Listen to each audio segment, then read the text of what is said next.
Welcome to PQs for Breakthroughs, where I ask you powerful questions, PQs, so you can get powerful answers to everyday dilemmas. Now, here's a problem we all like to deal with. It's bad habits, habits that are unuseful. Habits are simply patterns that we fall into for dealing with the challenges that we face. For example, here's a simple one.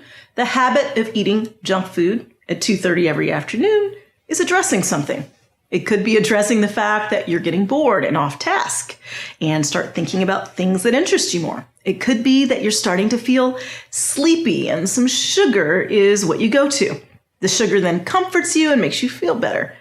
This also applies to other habits. So my procrastination habit, I think actually comes from perfectionism. I know what I need to do, but I don't know exactly how to do it right. So I'll keep putting it off because I hate the idea that I'm going to do something and not get it done well. So the result is that I just keep thinking about it until I get it right instead of actually doing it. So those are all unuseful habits. What are we avoiding with each of those habits? We're avoiding pain, failure, or even rejection.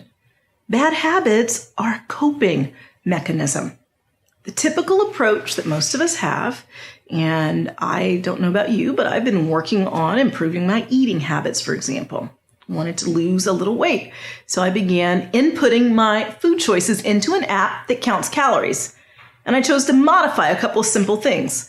One of them was to stop putting butter on my morning muffin. Now, I really like butter, and I didn't want to cut that out of my morning breakfast, but I decided that I would start using a strawberry spread instead. Now, I was a little resistant because typically I don't eat sweet stuff in my meals. I know that sounds odd, but the strawberry spread was about 1/3 of the calories of the butter and, of course, less fat. So I decided that I didn't need 2 pieces of toast. I used the double fiber bread instead, and I used the strawberry spread instead of butter. I tested it out and realized that it was fine, and I still felt full.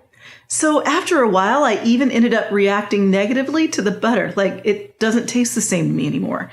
And so my husband kindly made me breakfast in bed one morning, and he used the butter on the toast. And I couldn't believe it.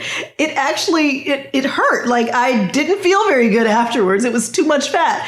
I think I had retrained my stomach and realized I didn't need all of that. So replacing the habit of the butter with the strawberry spread actually worked for me. I could have decided that I just wouldn't use anything and have the dry piece of bread, but I don't think that would have worked either. So that's a simple example, but it works with other things. So here's the PQ I want you to ask yourself. When you're thinking about a bad habit that you want to change, ask yourself this. What is the specific good habit that I want to create? It's not just about eliminating a bad habit. It's about replacing your habit with a good habit. So how about you? What could you replace a bad habit with? Set a specific goal around replacing that bad habit, and you will find that you have your solution. It's so hard sometimes to just stop with the bad habit. But when you know what you're going to do instead, you'll find success.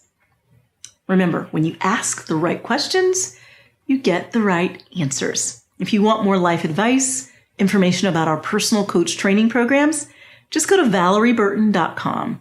And if you want to watch more of these videos, go to valb.tv. I can't wait to talk to you next time.